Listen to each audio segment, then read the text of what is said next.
I don't know about you, but there's moments, there's seasons in a person's life where you just feel like you're running out of gas.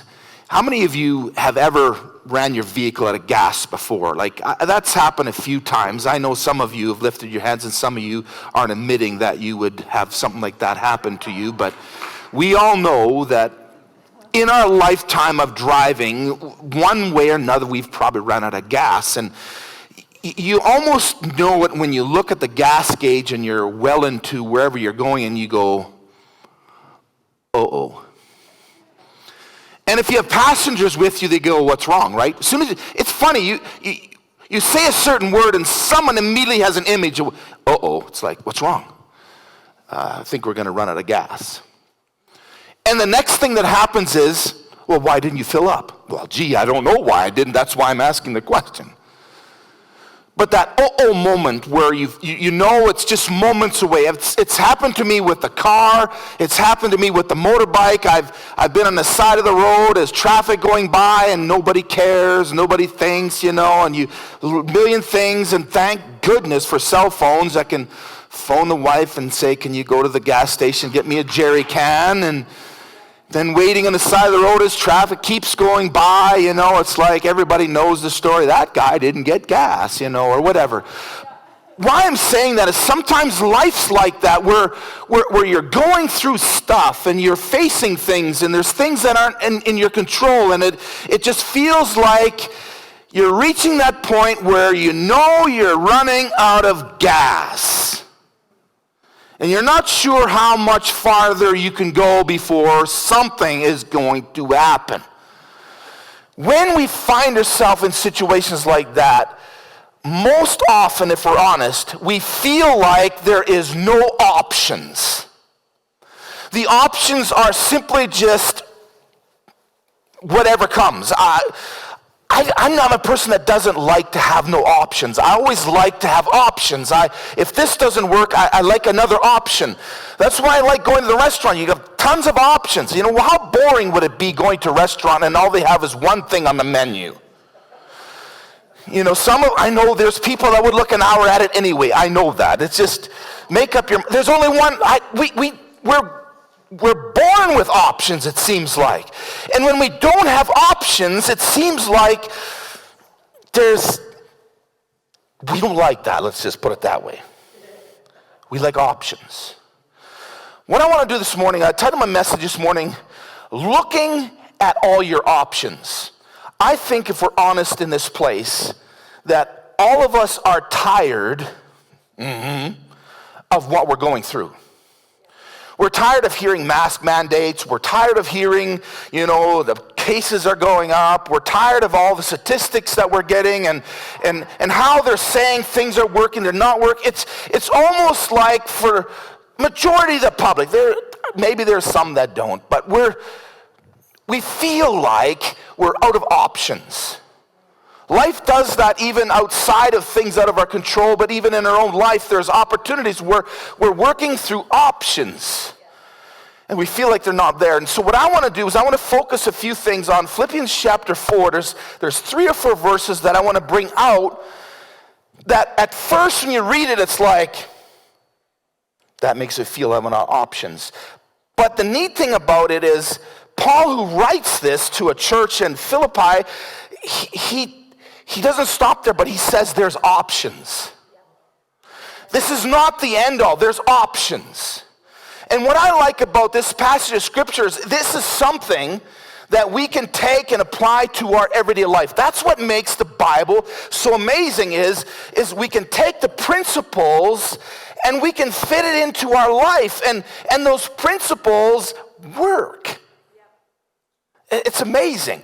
So in Philippians chapter 4, looking at all our options, in Philippians chapter 4, starting at verse 6, he begins by writing, don't worry about anything. Are you kidding? There's times that I like to get white out and white things out in the Bible because it doesn't work. There's no other option sometimes. He begins by saying, don't worry about anything.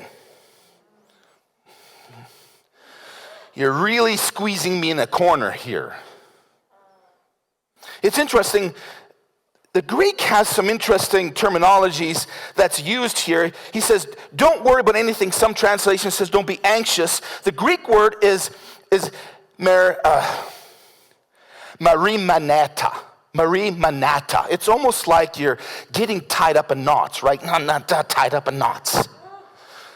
That's what anxiousness does. That's what worry does. It ties us up in knots.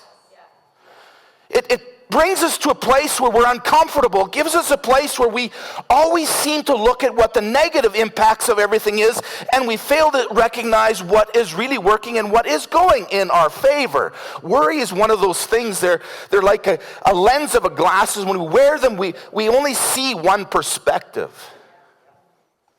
He tells us to be anxious for nothing.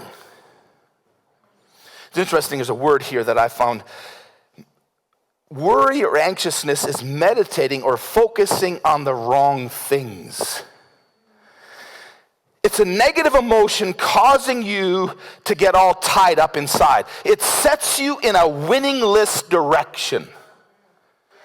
And yet for so many of us, myself included, we've gotten comfortable with worry and anxiety. Comfortable is not maybe the word for it, but I'm saying we've gotten used to it. It's become part of our life.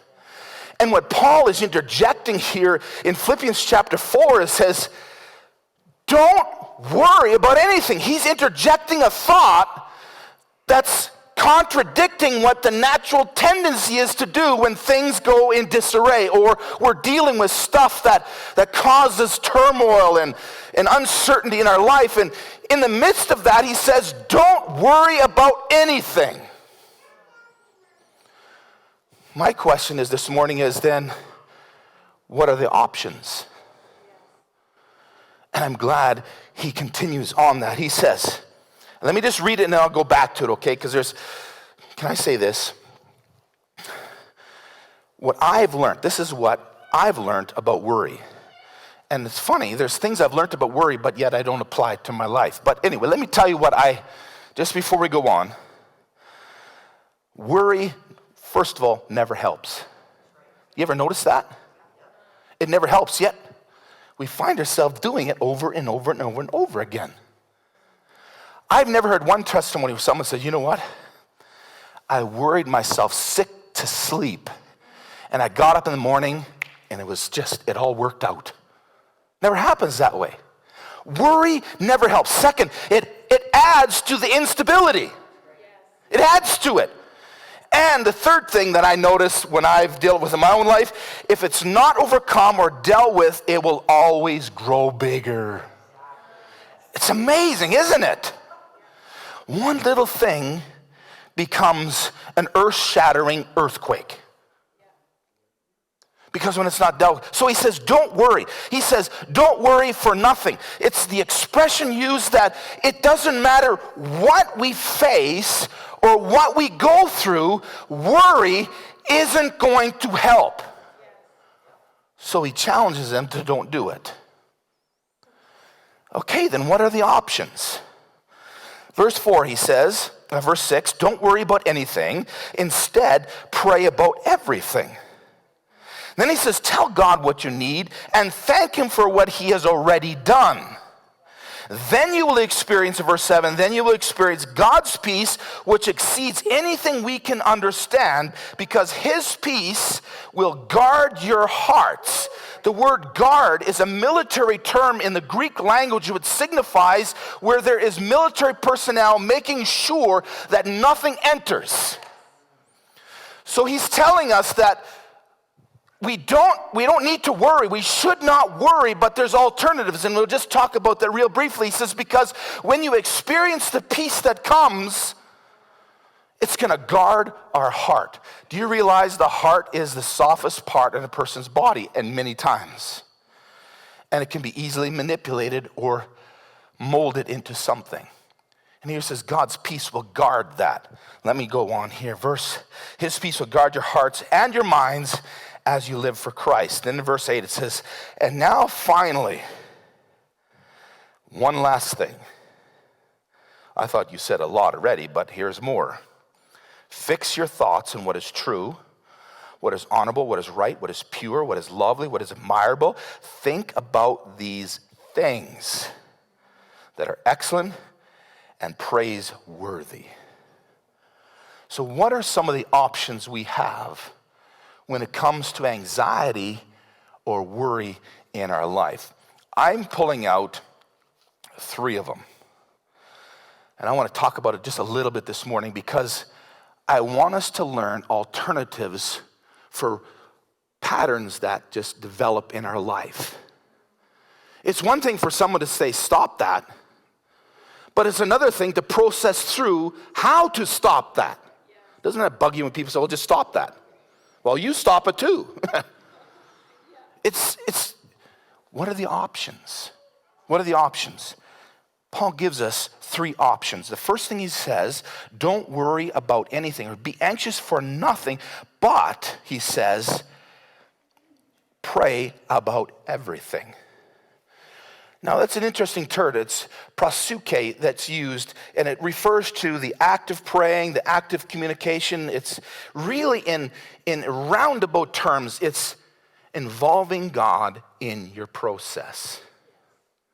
You see, when I look at prayer, I don't see it as an individual act where we necessarily give a list to God and say, this is what we want, this is what we need you to do, all these kind of things. But rather, prayer is involving God into the process of our life, because when we recognize that He has all wisdom, all understanding, He has the answer before the question is even brought up, when we involve Him in that process of walking through whatever's in front of us, the advantage is always ours. So we got to learn to do that. Paul says instead of worry, he says pray. In other words, allow God to get involved in the process. It's almost the same idea as when you're stuck and you're not sure what to do, and so you ask for help, and someone comes along that maybe is more knowledgeable, is able to help you with that. I'm telling you, when you involve God in your process, that doesn't mean you have to have everything put together. That doesn't mean your emotions have to change. It doesn't mean your feelings have to adjust necessarily. What it is doing is you're saying that I'm beyond understanding and I'm involving Him to bring understanding. And the beautiful thing is God doesn't come into those situations and go, man alive, really? He's not like that. He never condemns. He never embarrasses. He never makes you feel less than anything you are. But rather, He's thrilled of the concept of you inviting Him into the process. Most of us all agree that life's a process. We have to work through things, and there's things we can't control, and there's things we can control. But I'm telling you, when God is in the picture, that doesn't mean you become religious. It doesn't mean you become whatever people label that is. It's just simply recognizing that there's someone that is greater understanding that's involved in my situation, and I can involve Him in that network. We can do that while we drive. We can do that while we talk. We can do that while we do life. We involving God in the process. We have to get away from this being a sacred moment. Rather, it's a lifestyle of allowing God to be a part of my everyday life. Thick and thin. Confused, not confused. Frustrated, disappointed. We can involve Him in that process. And that's what he says. Instead of the options he gives instead of worrying is to pray about everything. I'm glad that He is unlimited. What an honor it is to bring Him involved. And we need wisdom with our kids. We need wisdom with our situation. Could you involve yourself? Could you help me walk through this? That's a praying about everything. Connecting with God and allowing Him to be part of the process. But there's another dynamic of options here that I think is important. We need to pray about everything. But secondly, he says we are also in the same dynamic to be giving thanks for what already God has done. One of the hardest things to do in life, if you're like me, is to find things to be thankful for when you're frustrated because things aren't turning out the way you want. But he says that in verse 4. This is one of the options we have to overcome anxiety and worry. He says, pray about everything. Involve God. Oh, if you understood the picture of involving God, it's incredible. Every day, involve him. Then he says, don't worry, but tell God what you need, and then thank him for all he has done. Thankful. Do you know the most attracting people to be around are those that are most thankful? It's incredible. It's amazing how when you focus on what God already has done and you're grateful and thankful, how that overpowers the things that you're not thankful for. It's just about resetting your focus. We've got to do that. We have to take responsibility for the direction of our life. It's easy. I love blaming everybody for everything. But when we begin to take responsibility for our life and the direction in which we're traveling, wow, it changes the whole game. Are we thankful? He says those are one of the options you have. I've tried it many times. Sometimes it takes an hour after I do it, but it does work. When I'm anxious, what can I be thankful for? Thankful for this. I'm thankful for this, God, that you brought this. I'm thankful for this. Look at all the things that I'm thankful for. And all of a sudden, the list that is not going my way seems to get clouded in the perspective of what already God has done. A number of years in 2008, when we had the big financial crash, we really hit the rhubarb big and took us years to pick up the pieces of that thing. But we did something. My wife did something because I was thinking the world's coming to an end and everything's going to be lost and I went down. She took out a book and said, this is the book of testimony. This is the book of thanksgiving. I'm going to mark down everything that I see God doing. And as we go through this experience, we're going to keep looking back. And you know the amazing thing is, what is it now, 2020? We picked up that book about 6-8 months ago, and it was incredible. In the midst of our greatest need, in the midst of our difficult circumstances, we seen God as we went through that journal of what God all did, the miracles that happened, the breakthrough that took place, the things that we didn't see and recognize at the time, but we look back and go, wow, were we ever blessed? Thankfulness is something that's just as contagious as negativeness is. It is.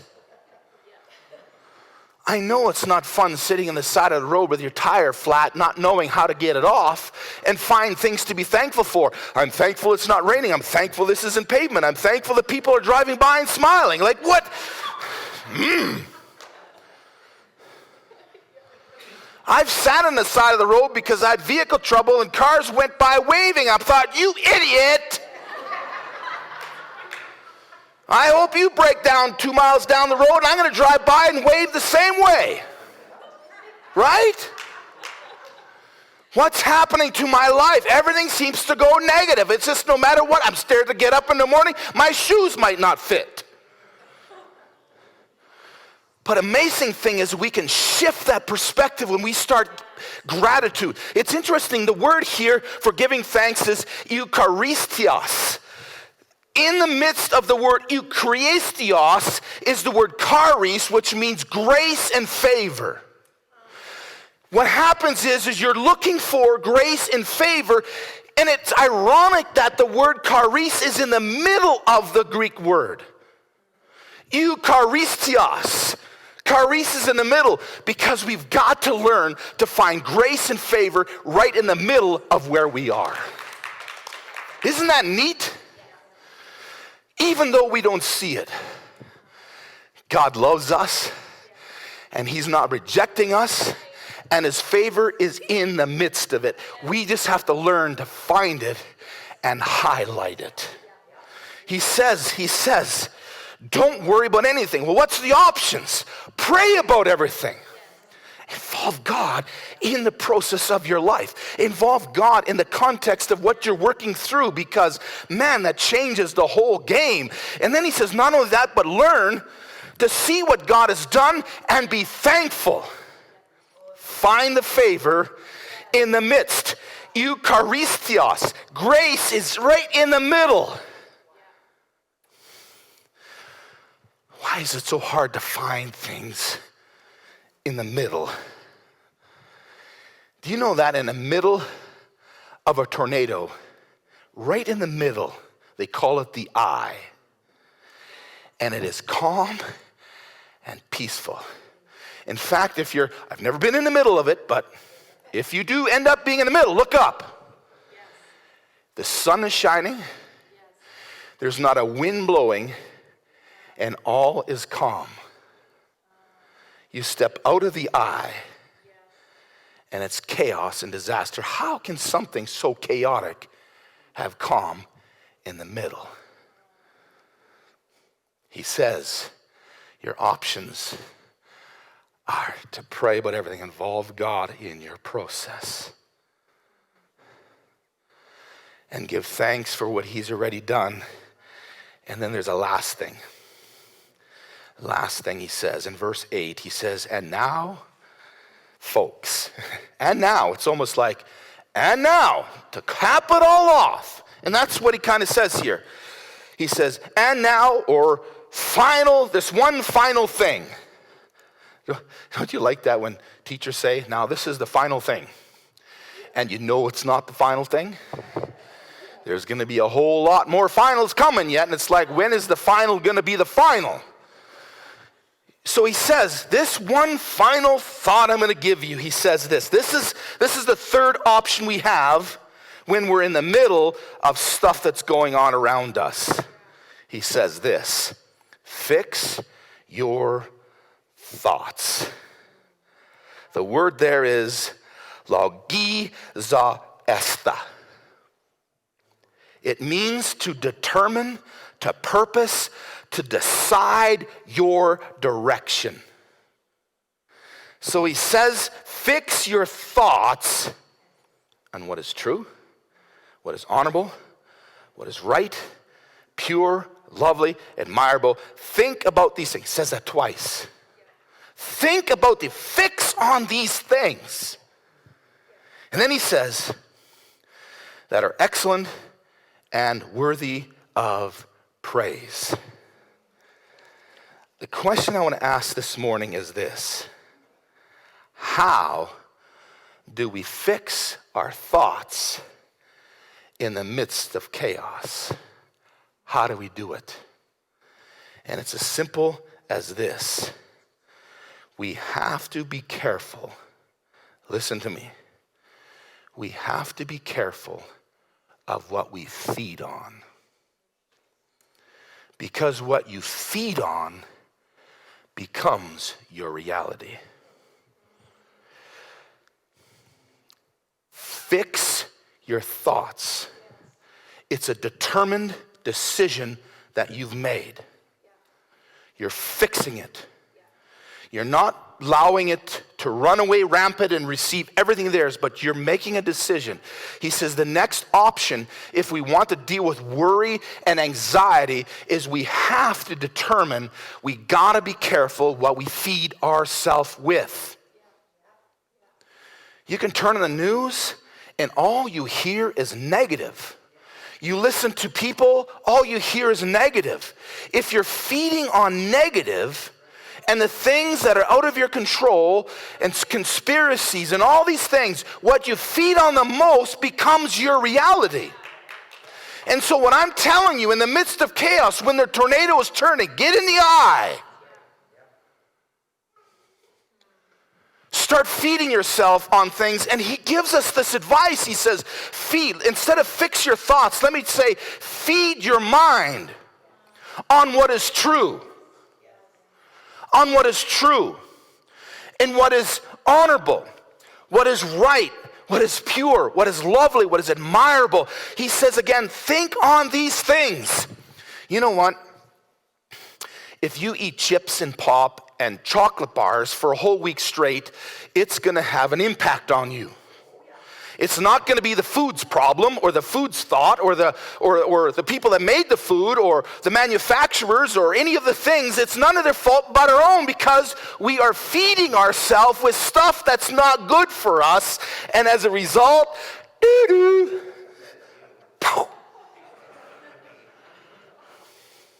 I know it bounces a little bit, but that's okay. I like some chips and pop and things like that, but I want to challenge us. I really want to challenge us this morning as your pastor. What are you intaking the most? What are you filling your filters with? Because I don't know if I'm sure you've changed coffee before, but as soon as you take where the coffee is, the grinds, and you dump it, the filter is just as dark as what the grinds were. What are you filling your filter with? Because it's important. Paul says the option to tackle worry and anxiety is fill your mind with the right things. The right things. The true things. The admirable things. The things that bring excellence and praise worthy. The things that bear good fruit in our life. And that's why it's important to involve God in the process, because He's full of truth. He is full of things that are honorable and right and pure. I know it's hard, especially when things get chaotic. It's easy to swallow what we're fed. I want to tell you that no matter what's going on around us, whether it's personally or what's happening around us in our province and our world, and everything's being shaped by it, I want to tell you that there's an eye in the midst of that storm. And if you caught outside the eye, you're going to wear whatever's thrown at you. But all it takes is one or two steps, and you're in the calm. And I want to challenge you, let's find the eye, the center of the storm, where we can have perspective and start feeding ourselves on the truths that God speaks and the realities that the kingdom is not going to fail and that His word is true. And no matter what's shaping, we can stand tall in the middle of it, because we have that peace that is unexplainable, because of the reality inside of us is greater than the reality we're experiencing outside of us. The challenge is, where are we standing? The internet has a lot of positive things, but my goodness, I can look up online and I can tell you that I got 6 different cancers by what they're telling me is all the difference. It's like, get a doctor's appointment. I'm dying. Hold your horses. What are we feeding ourselves with? That's the only thing. Listen to this. That's the only thing. That's why Paul writes this, because those are the things we can control. We can control that. Well, the world's coming to an end. No, I'm sure some would like it to, but no, there's a lot of things that are going to keep going on. Where's God in all the midst of it? Where's God? That is, stop. He is in the midst. He's never left. He's not punishing us. He's not withdrawing anything. In fact, He's more active than He ever has been before. It's just we have not learned to recognize what He's doing, and we see the carnage of the tornado, but He's in the middle of the eye going, peace. Do you know that Jesus went on the boat with His disciples, and there was a storm? And it says in the Bible that they fought this storm for 12 hours. Now, fighting a storm in 12 hours would be exhausting work. And it tells us that Jesus was sleeping. And some of the disciples said, does He not care that we're about to die? That's the word used. Does He not? He's sleeping. Does He not care? So someone woke Him up and said, hey man, we're going to die. Jesus gets up, stands on the boat as it's rocking in the midst of the storm, and He says, peace, be still. And all of a sudden, what they fought for 12 hours was over, because Jesus was in the midst of the eye. And all the disciples did was step into it. And their perspective was different. The thing they fought became their victory. What are we feeding on? Well, they're doing this. Now this is happening. Now this. Oh, you can see. Oh, that. Oh, yeah. Now for sure. What are you feeding on? Sometimes the best thing to do today is turn the internet off, turn the news off, and maybe turn this on. Because it'll fill us with truth. It'll fill us with stability. It will fill us with perspective. That any time we see the tornado, we just step into the eye and we see calm. Well, everybody outside is yelling, "We're about to die." No. I live, you live in an unshakable kingdom. So don't step out of it. You step out of that shakeable kingdom, then it's shakeable. You step back in, it's calm. Feelings might be all over the place. You might be hearing a lot of stuff, but feed yourself on truth. Paul says, don't worry. Don't worry about anything. Instead, there's options. Pray about everything. Pray about everything. Tell God what you need. Why do you have to tell God what you need? He knows all things. Like, isn't that redundant? No, because God loves to be involved in our process. He loves to. And then he says, and thank him for what he has done. Wow. Thankful. What are we thankful for? And then he says, you will experience God's peace, which exceeds anything you can understand. And his peace will guard the part of your life that can be easily influenced, your heart. And then he says, and now finally, I like the finally, fix your thoughts.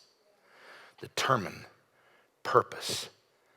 Decide where your focus is going to be on what is true, honorable, right, pure, lovely, and admirable. Think about these things that are excellent and worthy of praise.